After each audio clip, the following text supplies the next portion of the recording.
El copiloto silencioso de Julio Cortázar. Curioso enlace de una historia y una hipótesis a muchos años y a una remota distancia. Algo que ahora puede ser un hecho exacto, pero que hasta el azar de una charla en París no cuajó. 20 años antes, en una carretera solitaria de la provincia de Córdoba en la Argentina. La historia la contó Aldo Franceschini. La hipótesis la puse yo. Y las dos sucedieron en un taller de pintura de la calle Paul Valéry, entre tragos de vino, tabaco y ese gusto de hablar sobre cosas de nuestra tierra sin los meritorios suspiros folclóricos de tantos otros argentinos que andan por ahí sin que se sepa bien por qué.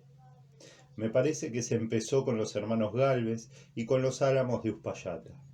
En todo caso, yo aludí a Mendoza, y Aldo, que es de allí, se apiló firme y cuando acordamos ya se venía en auto de Mendoza a Buenos Aires. Cruzaba Córdoba en plena noche y de golpe se quedaba sin nafta o sin agua para el radiador en mitad de la carretera.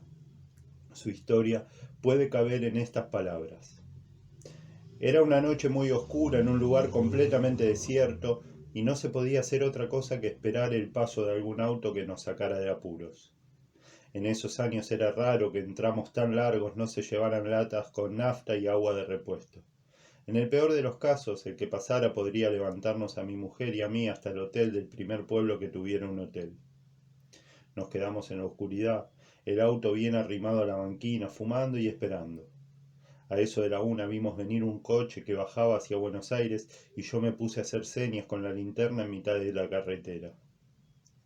Esas cosas no se entienden ni se verifican en el momento, pero antes de que el auto se detuviera sentí que el conductor no quería parar, que en ese auto que llegaba a toda máquina había como un deseo de seguir de largo aunque me hubiesen visto tirado en el camino con la cabeza rota.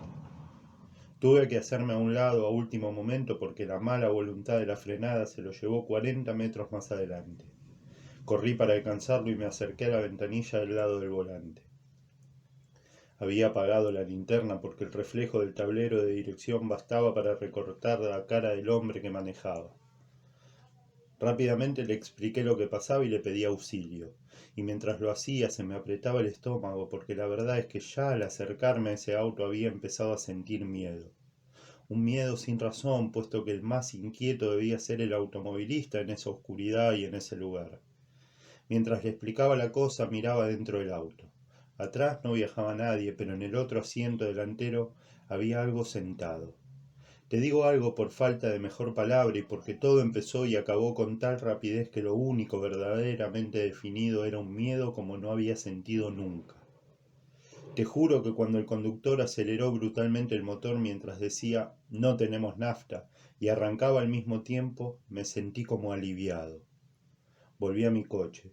No hubiera podido explicarle a mi mujer lo que había pasado, pero lo mismo se lo expliqué y ella comprendió ese absurdo como si lo que nos amenazaba desde ese auto la hubiese alcanzado también a tanta distancia y sin ver lo que yo había visto. Ahora vos me preguntarás qué había visto, y tampoco sé. Al lado del que manejaba había algo sentado, ya te dije, una forma negra que no hacía el menor movimiento ni volvía la cara hacia mí. Al fin y al cabo, nada me hubiera impedido encender la linterna para iluminar a los dos pasajeros.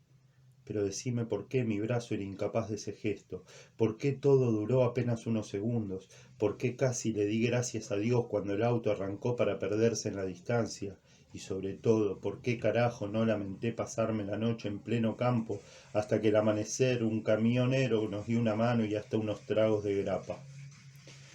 Lo que no comprenderé nunca es que todo eso antecediera a lo que alcancé a ver, que además era casi nada. Fue como si ya hubiese tenido miedo al sentir que los autos no querían parar y que solo lo hacían a la fuerza para no atropellarme. Pero no es una explicación, porque al fin y al cabo a nadie le gusta que lo detengan en plena noche y en esa soledad. He llegado a convencerme de que la cosa empezó mientras le hablaba al conductor, y con todo es posible que algo me hubiese llegado ya por otra vía mientras me acercaba el auto, una atmósfera si querés llamarlo así.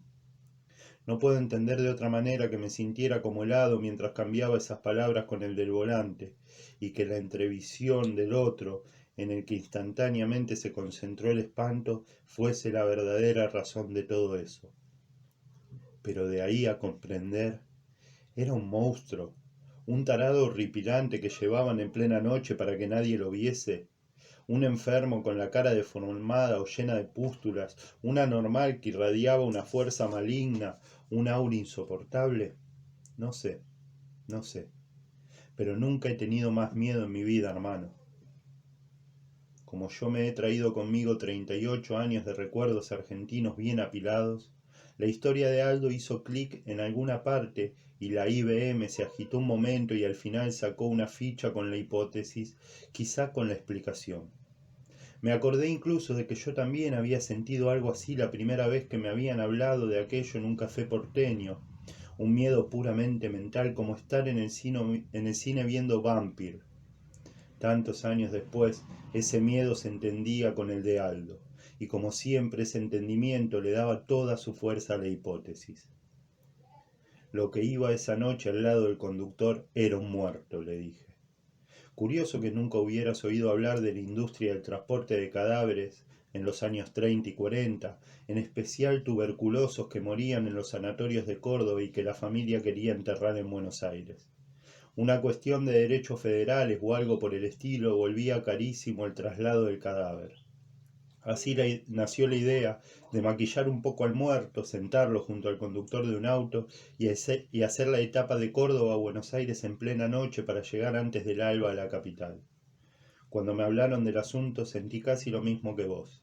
Después traté de imaginar la falta de imaginación de los tipos que se ganaban la vida en esa forma y nunca pude conseguirlo. Te ves en un auto con un muerto pegado a tu hombro, corriendo a 120 en plena soledad pampeana. 5 o 6 horas en las que podían pasar tantas cosas, porque un cadáver no es un ente tan rígido como se piensa, y un vivo no puede ser tan paquidermo como también se está tentado de pensar. Corolario más amable mientras nos tomamos otro vinito. Por lo menos 2 de los que estaban en esa industria llegaron más tarde a ser grandes volantes en las competencias sobre carretera. Y es curioso, ahora que pienso, que esta conversación empezara con los hermanos Gálvez. No creo que hicieran ese trabajo, pero corrieron contra otros que lo habían hecho. También es cierto que en esas carreras de locos se andaba siempre con un muerto muy pegado al cuerpo.